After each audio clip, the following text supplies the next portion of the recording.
galera, meu nome é Maria Eduarda, estou aqui hoje com o professor do IFES Campus Cariacica, mestre em Engenharia Civil, Michel Tafner. Muito boa noite, é um prazer ter você aqui hoje. Boa noite, Maria Eduarda, boa noite, pessoal. Então, a gente vai estar batendo um papo aqui sobre impressão 3D, manufatura aditiva dentro da economia. Para começar, Michel, você poderia falar pra gente brevemente o que é cultura maker e qual é a principal filosofia dela? Brevemente você está querendo me bloquear, né? Porque sabe que eu falo muito, não tem jeito, né? Mas, brincadeiras à parte, a cultura maker, ela vem se propagando aí ao longo dos anos, né? Como uma possibilidade de trazer novamente as pessoas, né? Talvez principalmente em relação às gerações mais jovens, a dinâmica de você desenvolver e construir as coisas com as próprias mãos, né? Ela tem como princípio uma série de teorias educacionais, de indústria, mas eu vou resolver problemas, vou pensar em problemas diversos da sociedade, da minha casa, da minha escola, da indústria de maneira geral. E em cima disso propor soluções em que eu desenvolva com as minhas próprias mãos ou com uma série de tecnologias manuais ou tecnológicas propriamente dito, né? Tecnologias mesmo, para chegar numa solução, uma proposta para a sociedade ou para aquele meu problema em si. E como é que você acha que os laboratórios makers fazem parte dessa popularização da cultura maker? Bom, isso é bastante interessante, porque a cultura maker, ela se iniciou, vamos dizer assim, no dia a dia das pessoas mesmo, né? São as pessoas tentando construir soluções para os seus problemas diários, né? Desde construção de consertar um armário em casa, consertar um rádio, um problema mecânico, né, num carro ou em qualquer outra circunstância, para que você chegue numa solução, para que você chegue ali num ponto final propriamente dito. Então, assim, ela nasceu muito do dia a dia da comunidade como um todo, da sociedade como um todo. A construção em si disso dentro das universidades, dentro das instituições de ensino, a formalização disso, ela foi ocorrendo mais devagar ao longo do tempo. Isso foi propagado muito, existem algumas discussões históricas aí, né, na Europa, os Estados Unidos, mas isso foi propagado muito, você pega principalmente a cultura norte-americana, né, eles têm muito essa questão de desenvolver as coisas em casa, né? Então você tem as garagens, né? Boa parte das grandes empresas, né, norte-americanas nasceram em garagens, né, em oficinas, nas suas garagens. Isso é muito cultural. E essa dinâmica, essa ideia foi chegando dentro das instituições de ensino, né? Aí você pega ali década de 90, os anos 2000, começaram a surgir propostas de construção de um laboratório dentro da universidade em que eu pudesse juntar as ideias com a construção física, como chegar a um produto propriamente dito. E dessas concepções, dessa junção, surgem os espaços makers ou laboratório makers, né? Alguns com marca registrada, como os Fab Labs, mas surge o espaço onde eu chegaria com uma demanda, chego com um problema a ser resolvido, e eu tenho uma série de ferramentas, eu tenho uma série de possibilidades computacionais, ferramentas mais tecnológicas como impressão 3D, corte a laser, marcenaria, uma série de programação, robótica, uma série de ferramentas que me possibilitam chegar à construção ou à resolução do meu problema propriamente dito. Então, os laboratórios makers eles desenvolveram mais ou menos nessa época, nos anos 2000, para cá, né? E eles vêm cada vez mais sendo um grande suporte, não só para a educação, mas também para a indústria, né? Esse viés, esse entendimento cultural, ele não tem ficado só nas instituições de ensino, mas as indústrias, né, têm girado e entendido a importância de você ter um laboratório em que você chega e pode pensar numa solução de projeto e desenvolver várias coisas, várias propostas, produtos, com tecnologia. Até interessante essa questão que você falou sobre as ferramentas. Eu acho que pode-se dizer que a impressão 3D, as impressoras 3D, são a principal tecnologia nos ambientes, na cultura maker mesmo, né? Como é que você pode dizer que a impressão 3D está inserida dentro dessa cultura, assim, mais aprofundadamente? Talvez eu nem diria que seja a principal, mas talvez é que chame mais atenção, né? Com certeza. A impressão 3D, a gente está com alguns objetos aqui, né, em cima da mesa, né? Ver ali um objeto sendo construído, desde o seu processo de desenho até a construção da peça propriamente dita, é muito interessante, né? Nós temos um laboratório maker aqui no campus, né? Então, assim, ver a impressora funcionando, construindo peça a peça, camada a camada, desenvolvimento por desenvolvimento, ele é bastante interessante e acaba chamando muita atenção, né? Apesar de, em termos de tecnologia hoje, você tem a parte de robótica, né? Com a programação, Arduino e tantas outras possibilidades de robótica. A própria corte a laser é uma ferramenta extraordinária, né? A marcenaria, ela entra com uma série de ferramentas ali, tanto manuais quanto mais tecnológicas, um torno e tantas outras coisas. Mas talvez a impressão 3D ou manufatura aditiva, né? Como o nome mais técnico, vamos dizer assim, né? Que ela chama muita atenção, né? Pelo processo de criação dela, né? Você vê ali ela inserindo o material e construindo a peça ao final de 1 hora, 2 horas, 3 horas, 10 horas, dependendo aí do tamanho do produto e do objeto. Bacana. E quais são as principais aplicações na impressão 3D, da impressão 3D? Hoje, assim, a discussão em relação à impressão 3D está mais no âmbito dos profissionais terem um conhecimento, né, de formar pessoas, do que a aplicação propriamente dita. Hoje a gente tem impressão 3D aplicada na indústria de maneira generalizada, né? A gente tem algumas peças aqui, né? Isso aqui é a reprodução de um truque ferroviário. Os nossos próprios alunos aqui do campus fizeram, modelaram. Então você pega um truque real, né? O projeto foi feito em cima de um truque real, faz a modelagem toda num software próprio, como Fusion ou outros softwares, imprime para você simular situações, né? Então a indústria usa isso de maneira generalizada para prototipagem, ou seja, eu quero construir um novo produto, um novo projeto, então eu testo ele fisicamente, eu imprimo e testo ele, se ele encaixa, se os encaixes são necessários. A indústria, a medicina hoje tem usado de maneira gigantesca também, a odontologia, a medicina, tanto para planejamento de cirurgias, para aulas, né? Muitas vezes a medicina tem dificuldade, às vezes em alguns tipos de peças ou tipo de mecanismos para dar aulas, então a impressão 3D entra reproduzindo muito dessas peças, partes do corpo humano, né? Ossos, a partir de prótese e órteses, né? A gente tem aqui uma peça que a gente testou aqui, né? Fez um teste. Assim como a gente tem projetos, tem outros colegas, né? Outros professores, professor Eiter, Renan, Flávio, dentre outros colegas que trabalham, né, com parcerias com a Universidade, por exemplo, Federal do Espírito Santo, com curso de terapia ocupacional, e lá eles desenvolvem projetos, né, com tecnologia assistiva, que a gente chama, né, que é buscar dar uma qualidade de vida a pessoas que muitas vezes têm uma doença, têm uma deficiência, né, então se dá ali uma condição melhor. A odontologia, né, a parte de desenvolvimento de aparelhos, planejamento, né, de aparelhos em si, você tem a impressão, né, de resinas com alta resistência, né? Hoje já se discute a possibilidade de você ter dentes impressos com quase a mesma capacidade mecânica que o nosso dente natural. A técnica da impressão 3D propriamente dita, que é a impressão, a construção de objetos camada por camada. A construção civil vem utilizando isso com impressoras de pasta, né, por assim dizer. Na construção de casas, então se jogar no YouTube aí você acha vídeos de construção de casa. E tem alguns projetos no Brasil que eles estão desenvolvendo bancos de praça, mesas de praça para algumas comunidades.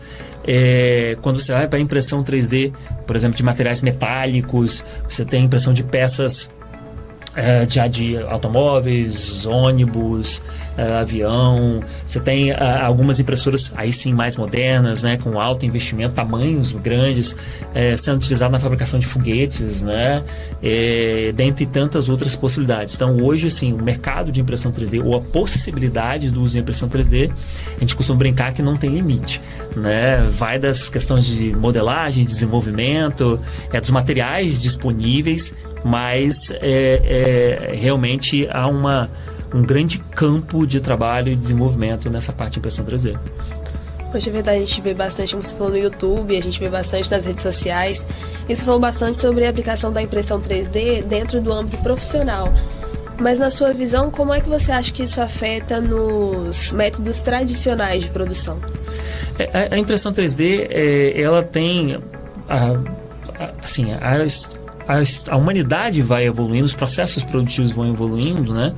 E não há uma competição no sentido de substituir um processo ou outro, né? Mas ele entra como um processo complementar, né? Ele entra como um processo que vai ser melhor em determinadas características. Então, a impressão 3D, por exemplo, ela não é feita, ela não é pensada, ou não foi pensada ou construída para a impressão de altos volumes, né? Eu não vou imprimir uma peça dessa que é um suporte, né, para você usar algum tipo de suporte mecânico.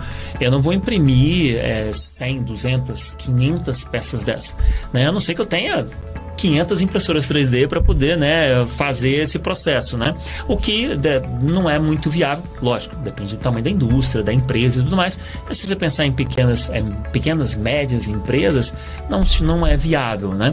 Mas a impressão 3D, ela tem muita flexibilidade, né? O processo dela de você modelar, imprime, testa, eu preciso corrigir o modelo, eu preciso fazer ajustes, ela é muito mais flexível. Quando você pensa nos processos tradicionais, com molde, por exemplo, né? Você tem que ter uma matriz para poder construir ali um primeiro protótipo. Então, assim, normalmente as matrizes são caras, né? Você tem um processo, por exemplo, se for de subtração, né? Que você tem um modelo de escultura e você vai tirando ali para poder ter uma peça. Isso tudo é muito caro. Mas no volume ela acaba ganhando. Mas a impressão 3D, ela entra como flexibilidade, é um baixo custo para você poder fazer esses testes de impressão, ela te dá flexibilização com relação à possibilidade de novos projetos, novos protótipos, né? Os materiais para você testar projetos são bem mais baratos do que nos outros métodos produtivos, né? Então, você entra como uma possibilidade de mercado complementar e que te flexibiliza, te agiliza o processo produtivo, né? Muitas pessoas às vezes acham que a impressão 3D é para a produção de bonequinhos, né? De brinquedos, né? Até dá, né? A gente tem aqui um boneco, né, de um personagem de anime que entra aí nesse mercado geek muito forte, né? Hoje em dia você tem muitos desses bonecos sendo feitos em impressora 3D, seja a impressora 3D de extrusão, né, como é esse caso, seja uma impressora de resina, em que você tem uma qualidade muito melhor. Então o meio artístico tem usado a impressão 3D. Bastante. Né? Então, assim, essa flexibilidade e esse baixo custo inicial para você desenvolver novos projetos tem sido talvez um dos grandes marcos para a impressão 3D. E aí você usa isso para construção de gabaritos, ferramentas, peças que quebram e aí você precisa repor, né, peças de maneira mais rápida, e aí você, com a impressora, você consegue desenvolver uma peça para repor dali, né? A gente conversou com algumas indústrias recentemente, né? Às vezes a empresa precisa de uma peça só ou duas peças, mas ela vai buscar ali no seu fornecedor, ele só vende lotes com 1000 peças, né? E a impressão 3D te dá a flexibilidade. Não, deixa eu produzir, modelar, produzir, encaixa, satisfaz a minha necessidade, e eu imprimo 1, 2 peças, né? Que vai atingir ali o mercado em si, né? Então, aproveitando que você, puxando o gancho aí, né, que você comentou sobre algumas limitações, qual você acha que é o maior desafio que atualmente no Brasil, por exemplo, essa tecnologia sofre para aplicação? Eu acho que a primeira falta de conhecimento das indústrias, de maneira geral, indústrias, empresas, instituições de ensino, órgãos do governo, enfim, o desconhecimento do potencial, né? É o desconhecimento daquilo que, como ferramenta, essa máquina ela pode trazer para o mercado de maneira geral, né? Então, esse desconhecimento, assim, a impressão 3D é uma tecnologia que nasceu ali aproximadamente na década de 80, então nós estamos falando de tecnologia de 40 anos, 45 anos, aproximadamente. Se você pegar os outros métodos construtivos, produtivos, né, eles têm 100 anos, 1000 anos, né, são métodos muito consagrados, muito bem conhecidos. E a impressão 3D é uma jovenzinha, né, de 40 anos, por assim dizer. Então, tem muita coisa ainda a conhecer, a se desenvolver, né? o fato, por exemplo, das próprias universidades, instituições de ensino, até escola fundamental, até ensino superior, ainda precisam ter esse conhecimento, entender isso, para que cada vez mais a impressão 3D seja utilizada como ferramenta, né? Teve um evento internacional no final do ano passado que discutiu várias empresas do mundo e tudo mais, e acompanhando, né, por um dos representantes aqui no Brasil. E o comentário dele foi: a principal discussão, né, nesse evento internacional, que foi no final do ano, não foi a questão do material a ser usado na impressão 3D, não foi a questão das novas tecnologias, da IA, né, agora tem inteligência artificial sendo usada. A principal questão foi: onde estão as pessoas que vão dominar isso? Então, acho que hoje o principal desafio é a formação, é o conhecimento das pessoas, das empresas, desse potencial, e de quem vai saber ali modelar, como a gente brinca, de ponta a ponta, né? Usar a 3D de ponta a ponta, desde a modelagem até o pós-processamento das peças propriamente dito. Bom, já que nós estamos em uma instituição de ensino, né? Você é professor de instituição federal a nível médio, graduação, pós-graduação, mestrado e doutorado, eu queria falar um pouquinho sobre essa aplicação, como é que a impressão 3D impacta na educação. Pois é, na educação, então, as possibilidades são enormes. Porque a impressão 3D, ela trabalha, pensando aí no foco educacional, e ela vai trabalhar com teorias muito consolidadas, e teorias que têm sido muito usadas na educação, como o STEAM, por exemplo, aprendizagem baseada em projetos, aprendizagem baseada em problemas, com as metodologias ativas de maneira geral, porque você sai o desenvolvimento de um projeto até chegar a um produto final. E ali você trabalha um conjunto de habilidades gigantescos, né?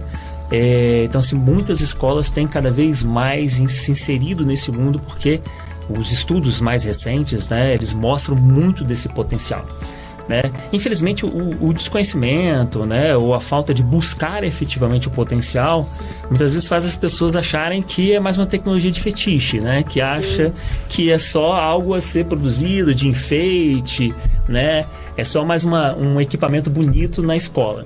Mas não, assim, o potencial é gigantesco, né? É só buscar um pouquinho, só pegar, ler os últimos artigos que você tem na área de educação, por exemplo, demonstram como a impressão 3D, junto com todas essas tecnologias, junto com todas essas teorias, ela traz um ganho exponencial de conhecimento, de habilidades. Nós temos um projeto em parceria com a Vale, a Prefeitura de Caracica, em que a gente, o patrocínio da Vale, a gente leva a impressão 3D para as escolas da Prefeitura de Caracica.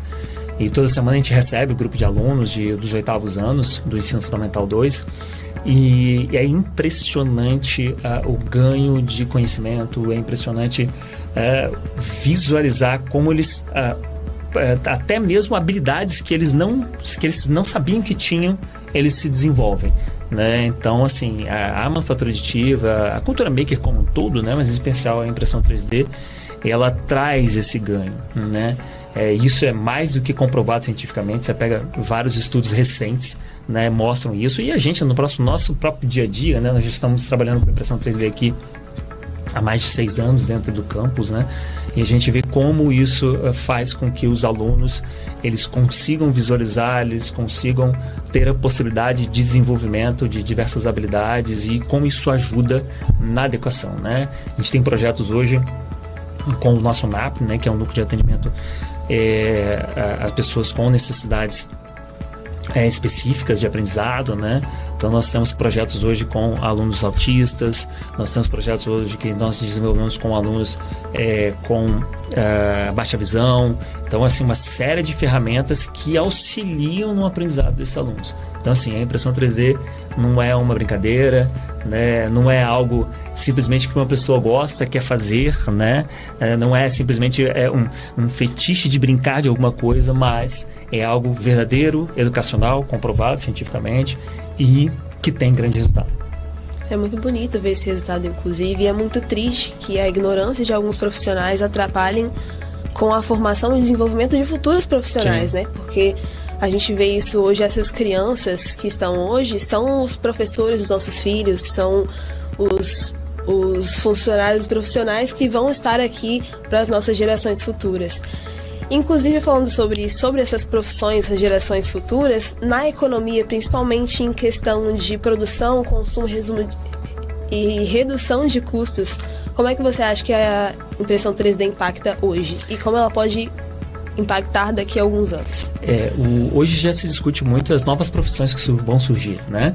Algumas profissões estão deixando de existir, até pela própria questão da evolução humana, tecnológica, né?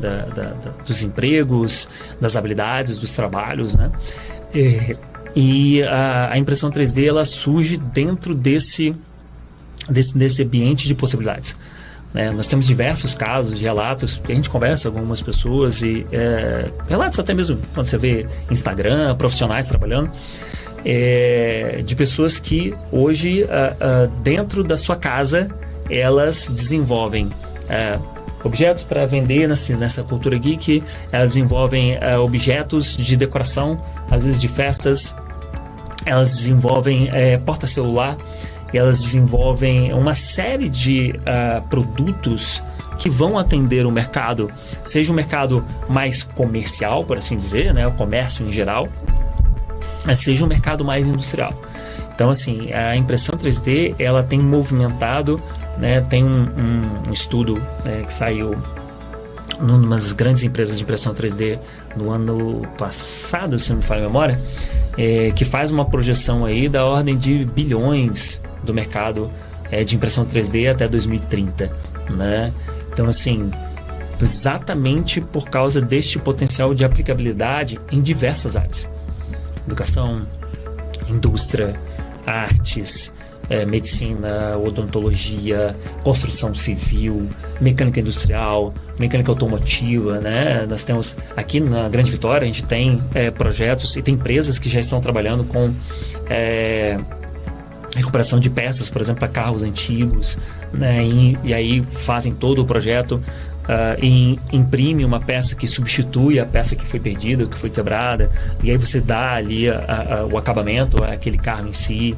Então, assim, em termos de economia, a possibilidade de que a impressão 3D cada vez mais se insira nesse mercado e gere, né, uma economia que gere, circule, né, as mercadorias, que circule o dinheiro, que faça circular a produção em si, os bens, é muito grande. E que mudanças na cadeia produtiva e nas relações de trabalho você tem observado na expansão desse movimento maker? Bom, acho que primeiro é a questão da própria autonomia, né? Algumas indústrias estão se atualizando, até em instituições de ensino também, em ter os seus espaços makers, né? Em ter os seus laboratórios makers, né? Os seus laboratórios de inovação, ambientes de inovação. Sim. Que tem, né, impressão 3D e tudo mais. Mas essa flexibilização em que a pessoa ela pode estar na casa dela com um computador, modelando, porque, mais uma vez, a impressão 3D ela é uma cadeia, ela não é só a impressora.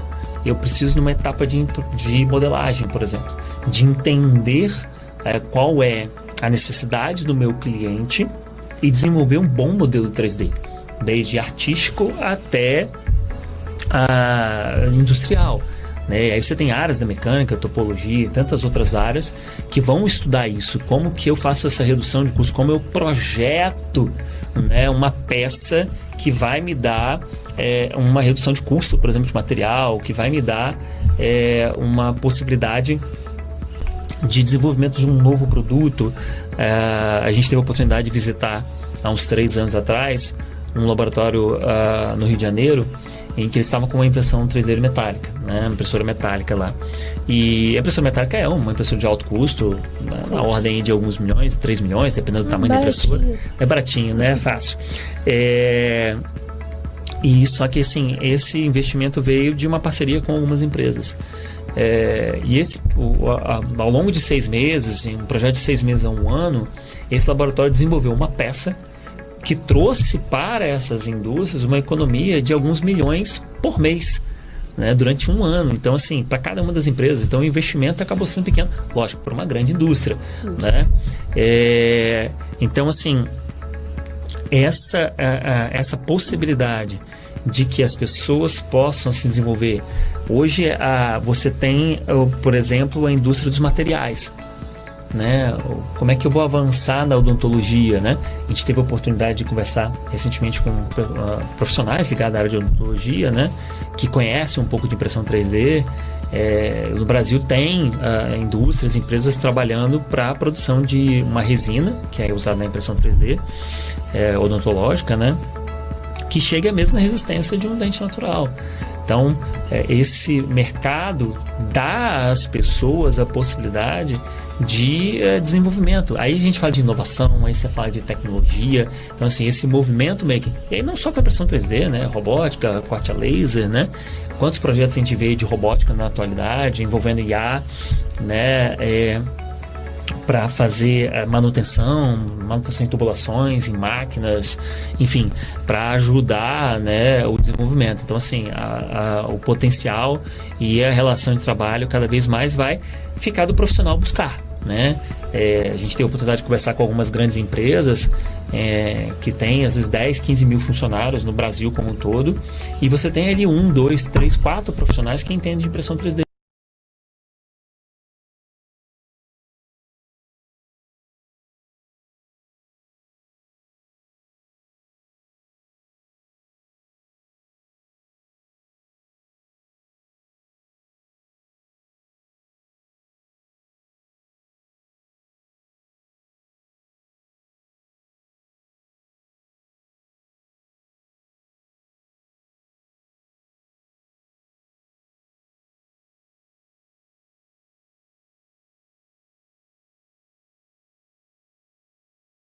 Né?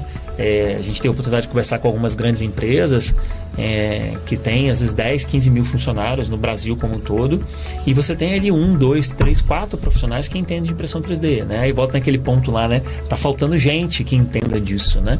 Para exatamente alavancar essas possibilidades.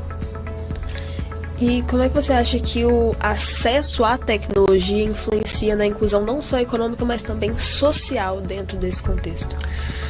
Pois é, na década de 80, década de 90, quando as impressoras elas foram desenvolvidas, ainda o custo era muito alto, né? Só que dos anos 2000 para cá, com as quebras de patente, né, as impressoras elas começaram a ser mais acessíveis em termos de preço. Hoje é bem mais tranquilo para uma escola, por exemplo, comprar uma impressora. Hoje você tem impressoras no mercado de R$1.500, R$2.000 e são boas impressoras, né? Bastante. Ainda mais se você pensar no sistema educacional, né? A gente costuma brincar aqui no Maker, né? Que a gente da educação, a gente está no meio termo da impressão 3D, né? A gente não precisa nem de uma peça de altíssima resistência, né? Como a indústria precisa, e nem precisamos de uma peça de altíssima qualidade de acabamento, como por exemplo essa indústria artística, geek precisa, né? A gente está ali no meio termo, né? Então a possibilidade de acesso é muito grande, e aí você acaba atingindo todas as camadas, né? Então as escolas que cada vez mais adquirem esse equipamento, e aí naturalmente, né, não é simplesmente adquirir a máquina, né? É assim, capacitar professores, capacitar profissionais que levem isso para os alunos, que levem isso para demais professores, que utilizem isso nas diversas áreas, né? A gente tem alguns objetos aqui, né? Eu tenho modelos de química, de matemática, técnico aplicado em pós, mecânica, peças de suportes, biologia. Então, assim, o grau de aplicação de diversidade é muito grande. E aí, quando você consegue levar, para mim, esse é o ponto, né, de levar isso para as escolas. E, mais uma vez, é um movimento completo. Fazer com que cada vez mais estudantes tenham esse acesso, você faz um desenvolvimento social de médio e longo prazo. Você comentou algumas vezes sobre a questão de faltar profissionais. Como é que você vê a evolução tanto da cultura maker quanto da impressão 3D daqui a uns anos? Bom, eu vou tomar como base esse evento que eu citei no ano passado, né? Em termos de materiais, tem crescido gigantescamente, né? Então, assim, as possibilidades de material a ser usado na impressão 3D são enormes, né? Tem algumas pesquisas que já usam a impressão 3D para produção de braços, né? Já com robótica aplicada. Tem algumas indústrias que estão fazendo projetos de pesquisa com cursos de medicina, né? Nos Estados Unidos, na Europa, no Brasil também, inclusive, desenvolvendo materiais para substituição de pele, por exemplo. Né? Então, a pessoa sofreu uma queimadura, ela pode ter impressão ali de uma pele para substituir. Você tem o desenvolvimento de um projeto que está desenvolvendo o coração, né? Com material biocompatível, um coração com material flexível, real, né? Que aí você pensa, por exemplo, nos transplantes, né? Como isso ajudaria a humanidade, né? Com certeza. Então, assim, essa oportunidade, essa evolução que a impressão 3D, mas a cultura maker dá, ela é enorme. E assim,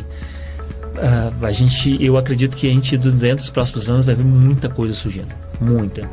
Na área de materiais, como eu comentei, aplicação na medicina. A medicina tem sido uma área gigante de aplicação de impressão 3D, então tem muita coisa sendo pesquisada, né? A indústria, nem se fala, a indústria talvez seja o carro-chefe ainda da impressão 3D, né? A educação, né? Os modelos educacionais, principalmente se você pensar em pessoas com necessidades específicas, né? Pessoas que têm algum tipo de deficiência. Então, assim, a impressão 3D vem como uma ferramenta de apoio gigante para essas pessoas. Então, assim, eu acredito que nós veremos dentro dos próximos anos muita coisa acontecendo na área de materiais, nas aplicações, né? Aplicações que hoje a gente nem pensa que é possível, mas vai estar surgindo para a gente aí, né? A tecnologia sempre surpreende. Sempre surpreende, né? Eu sou um pouquinho mais velho do que você, né? Então, assim, a gente já tem visto algumas coisinhas que nos chamam muita atenção nesses, né, os últimos anos, principalmente, né? Para quem está aqui assistindo a gente, que se interessou, já se interessa há um tempo e quer começar nesse universo, qual sugestão você dá que seria o primeiro passo para começar? Bom, hoje com as tecnologias, né, se a gente pensar em YouTube, Instagram, né, com as redes, tem muito conteúdo disponível, muito, né? Escolas especializadas ainda tem engateando, né? Eu acho que nós aqui do Campus Caracica, a gente tem dado um passo gigantesco nessa formação, né? Porque hoje no campus a gente tem praticamente aula para todos os nossos cursos, né? Economia, tem uma disciplina, né, que vem impressão 3D. Então, assim, a gente tenta trabalhar isso em todas as áreas, mas as escolas ainda estão engateando nisso, né? Tem evoluído. Mas, assim, YouTube tem muita coisa gratuita, muita. Seja em português, seja em inglês, chinês, o que for. Hoje em dia com legenda, né? Bota legenda em português e a gente acompanha. Sim. Então, acho que, assim, se tem curiosidade, vai pro YouTube, no primeiro momento. Joga lá Cultura Maker, joga lá Impressão 3D. Tem excepcionais canais de impressão 3D. Tem muito canal de robótica. Então, assim, a gente costuma brincar aqui com os professores, né? Com os nossos alunos, né? YouTube, Instagram, não é só para ficar vendo bobeirinha, né? Videozinho. Para ver também, que é legal. Mas, assim, tem muita coisa que já está acessível e gratuita, tá? Eu sempre dou esse exemplo aqui no Maker, né?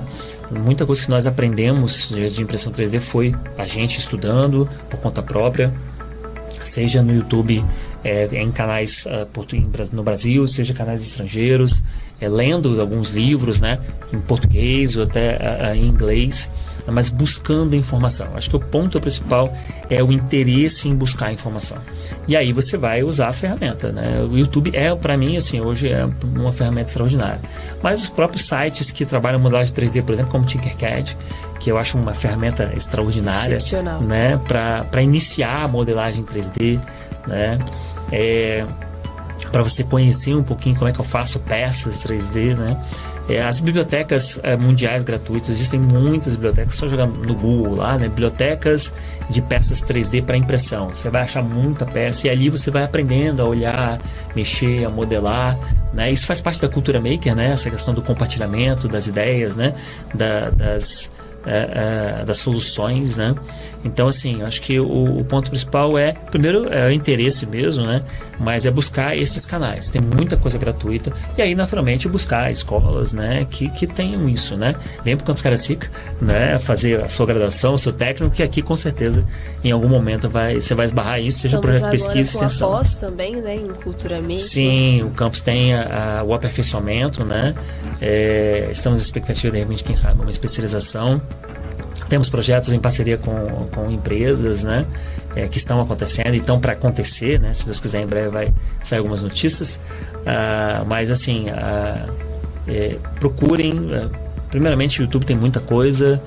Venham para o Campus Caracica, né? O Campus Caracica tem muita coisa, né? Não só o Espaço Maker, tem vários outros laboratórios extraordinários, projetos extraordinários, colegas extraordinários. Mas procurem, corram atrás. Acho que esse é o ponto inicial. E conta um pouquinho pra gente como é que a cultura maker te impactou, assim, na sua vida pessoal.